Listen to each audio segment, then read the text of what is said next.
दोस्तों नमस्कार, मार साहब यूट्यूब चैनल में आपका हार्दिक स्वागत है। दोस्तों जैसा कि आप जानते हैं, आज जीआईसी लेक्चरर के भी विज्ञापन जारी हो गए हैं। जी हाँ दोस्तों, जिसका था आपको इंतजार वह घड़ी अब आ चुकी है। दोस्तों इस वीडियो के माध्यम से हम जो लोक सेवा आयोग द्वारा जारी किया गया है विज्ञापन, उसके अनुसार क्या योग्यता रहने वाली है, किस वर्ग में कितनी सीटें हैं, आयु सीमा क्या है, आवेदन तिथि क्या है, इन तमाम बिंदुओं पर बिंदुवार चर्चा करेंगे। उससे पहले आप यदि हमारे चैनल पर नए हैं तो हमारे चैनल को सब्सक्राइब कर लीजिए, ऐसे अपने दोस्तों को शेयर कर दीजिए जिससे उनको यह जानकारी समय से पहले मिल सके। दोस्तों उत्तर प्रदेश राजकीय इंटर कॉलेज प्रवक्ता भर्ती 2025। दोस्तों इस भर्ती का इंतजार बहुत दिनों से था। यह भर्ती आई, परंतु जब यह भर्ती आई तब तक बहुत कुछ बदल चुका था। बहुत बदलावों के साथ यह भर्ती आपको देखने को मिल रही है। इन बदलावों के होते ही प्रवक्ता भर्ती में कंपटीशन लेवल बहुत ही कम रहने वाला है। दोस्तों यदि आप थोड़ा सा भी अपना एफर्ट लगाएंगे तो गारंटी है कि लेक्चरर से आप दूर नहीं होंगे। क्यों, इसका मैं पूरा वीडियो में बताऊंगा कि आखिर कंपटीशन लेवल क्यों कम रहने वाला है। दोस्तों विज्ञापन जारी कर दिया गया है। दोस्तों मैं स्क्रीन पर आपको लगा भी दे रहा हूं, आप देखेंगे कि विज्ञापन को आज जारी कर दिया गया है और इस विज्ञापन का अभ्यर्थियों को बहुत दिनों से इंतजार था। इसके लिए काफी लंबे संघर्ष झेलने पड़े, परंतु वह घड़ी आज हमको देखने को आखिर मिल ही गई है। दोस्तों पुराने सभी नियमों में हुआ बदलाव।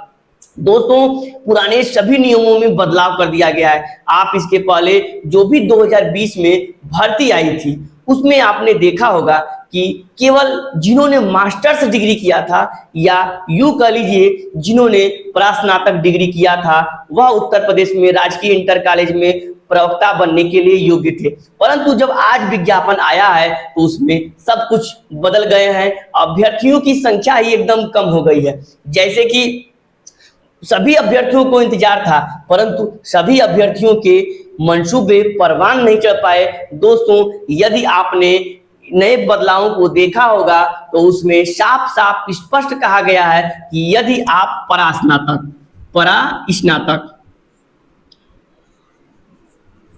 प्लस बीएड अगर इन दोनों कैटेगरी को पूरा करते हैं, आप एमए या मास्टर्स डिग्री हैं प्लस बीएड हैं, तभी इस भर्ती में आवेदन कर पाएंगे।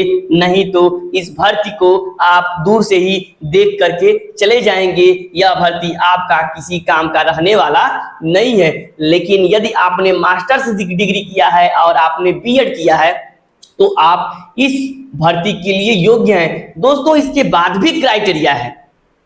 आप देखेंगे कि जितनी भी केवीएस एनबीएस में भर्तियां आती है या डीटीपीएसबी में भर्तियां आ रही हैं, उसमें स्पष्ट रूप से कहा गया है कि आपके जो ग्रेजुएशन में सब्जेक्ट हैं उसी सब्जेक्ट से यदि आपने एमए किया है तभी आप जो है राजकीय इंटर कॉलेज में प्रवक्ता के लिए योग्य होंगे।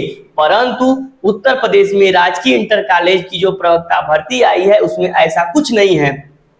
आपका वह विषय स्नातक स्तर पर रहा हो या न रहा हो, जैसे आपने हिंदी से स्नातक कर लिया, अब हिंदी स्नातक में है या नहीं है हमको इससे मतलब नहीं है।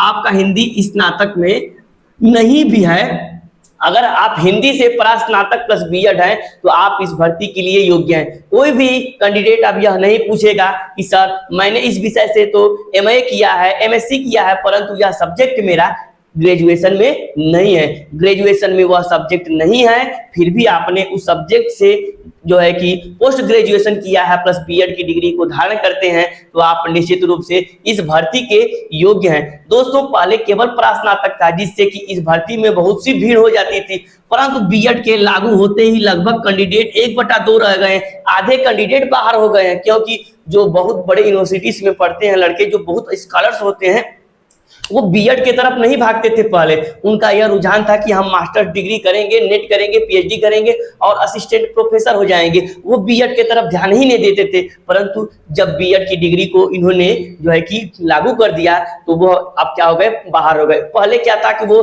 मास्टर्स किए थे तो वो लेक्चरर की भी भर्ती देखते थे, असिस्टेंट प्रोफेसर की भी भर्ती देखते थे और जो है कि लेक्चरर में बाजी मार जाते थे और बच्चे पिछड़ जाते थे। लेकिन इसके लागू होते ही बीएड के वो बच्चे जो क्रीम बच्चे थे वो बाहर निकल चुके हैं, क्योंकि वो बीएड की तरफ भागते ही नहीं थे। उनका केवल और केवल एक ही रुझान था, पीएचडी और असिस्टेंट प्रोफेसर। वो बच्चे अब निकल चुके हैं। वही अभ्यर्थी अब इसमें रहेंगे जिन्होंने बीएड को किया है, बीएड प्लस मास्टर्स। बदल गए सभी पुराने नियम और था। दोस्तों आपने देखा होगा कि क्या नियमों में बदलाव है, इसको मैंने स्पष्ट रूप से बता दिया है। दोस्तों आवेदन की तिथि 12 अगस्त से लेकर के 12 सितंबर 2025 तक इसके आवेदन की तिथि रहने वाली है। लेकिन दोस्तों आवेदन आप तभी कर पाएंगे जब आपका ओटीआर होगा।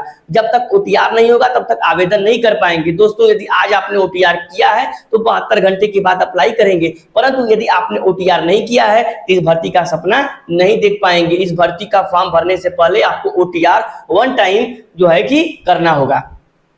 पुरुष वर्ग में रिक्तियां 777 हैं, वहीं महिला अभ्यर्थियों में जो है 1 जुलाई 2025 को न्यूनतम जो है आपके 21 वर्ष और अधिकतम क्या है 40 वर्ष होनी चाहिए। दोस्तों कंपटीशन का लेवल बहुत ही कम हो गया है। क्यों कम हो गया है? क्योंकि बीएड लागू होते ही क्रीम बच्चे बाहर निकल गए। जो असिस्टेंट प्रोफेसर वगैरह की तैयारी करते थे वो बच्चे बाहर निकल गए, क्योंकि उनके पास बीएड की डिग्री है ही नहीं। वो बच्चे पढ़ने में बहुत तेज थे लेकिन उनके पास बीएड की डिग्री नहीं है, इसलिए वो बाहर निकल गए हैं। दोस्तों अब इसको मानक माना गया है कि आप मास्टर्स प्लस बीएड होंगे तभी राजकीय इंटर कॉलेज में भर्ती हो पाएंगे, इसीलिए कंपटीशन लेवल कम हो गया है। दोस्तों आप जैसा कि जानते हैं राजकीय इंटर कॉलेज की जो भी भर्ती आती है उनमें न्यूनतम कट ऑफ को लागू कर दिया गया है। आप 40% न्यूनतम कट ऑफ नहीं प्री में पाएंगे तो मेंस में नहीं जाएंगे। मेंस में अगर 40% नहीं पाएंगे तो फाइनल सिलेक्शन नहीं पाएंगे। तो दोस्तों बहुत से अभ्यर्थी होते हैं जो न्यूनतम कट ऑफ को ही नहीं पार कर पाते हैं, जिससे कि सब्जेक्ट में सीटें खाली चली जाती हैं। 777 सीटें रहती हैं, इसमें भी सीटें खाली चली जाती हैं।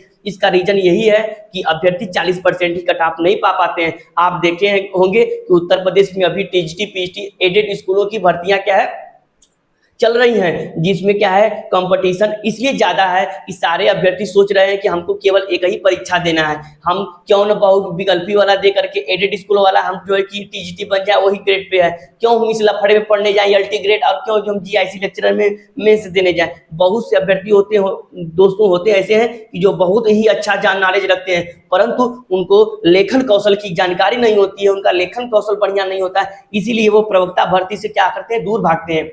दोस्तों आप देखे होंगे इसमें वही अभ्यर्थी आते हैं जो लगभग जो है कि पीसीएस आदि की तैयारी करते हैं। यदि आप जो क्रीम बच्चे थे वो तो पहले निकल गए थे। यदि आपका थोड़ा सा भी लेखन शैली अच्छा है तो आप इस भर्ती पर फोकस करिए, उस भर्ती पर फोकस मत करिए, क्योंकि उस भर्ती पर तो बहुत लोग फोकस कर रहे हैं, सारे कंपटीशन उसी में है। परंतु इसमें कंपटीशन नहीं रहने वाला, इसलिए नहीं रहने वाला है कि सारे अभ्यर्थी उसमें भाग गए हैं। ये इसमें सोच रहा है कोई कि प्री मेंस देंगे नहीं, हम एक परीक्षा देकर के मास्टर बन जाएंगे। तो दोस्तों इसमें कंपटीशन लेवल बहुत कम रहने वाला है, इसलिए आप इसी भर्ती की तैयारी करिए। आप निश्चित रूप से अच्छा ग्रेड पे है, 4800 का ग्रेड पे है, आप जल्दी से जल्दी टीचर बन जाएंगे। दोस्तों हमको आशा और विश्वास है कि यह जानकारी आपको अच्छी लगी है। यदि अच्छी लगी है तो हमारे चैनल को सब्सक्राइब कर दीजिए तथा इस चैनल को और दोस्तों तक शेयर कर दीजिए। दोस्तों हम अपने चैनल के माध्यम से देखते हैं कि रोज एक जो ही भर्ती आती है हम आपको एक ऑथेंटिक अपडेट्स देते हैं। यदि आपका भी संबंध ऑथेंटिक भर्ती से है तो आप निश्चित रूप से इस चैनल को सब्सक्राइब करेंगे तो आपके लिए मील का पत्थर साबित होने वाला है। दोस्तों आप इसे सब्सक्राइब कर लीजिए तथा इसे अपने दोस्तों को शेयर भी कर दीजिए। दोस्तों फिर मिलते हैं एक नई भर्ती अपडेट्स के साथ, तब तक के लिए नमस्कार, धन्यवाद।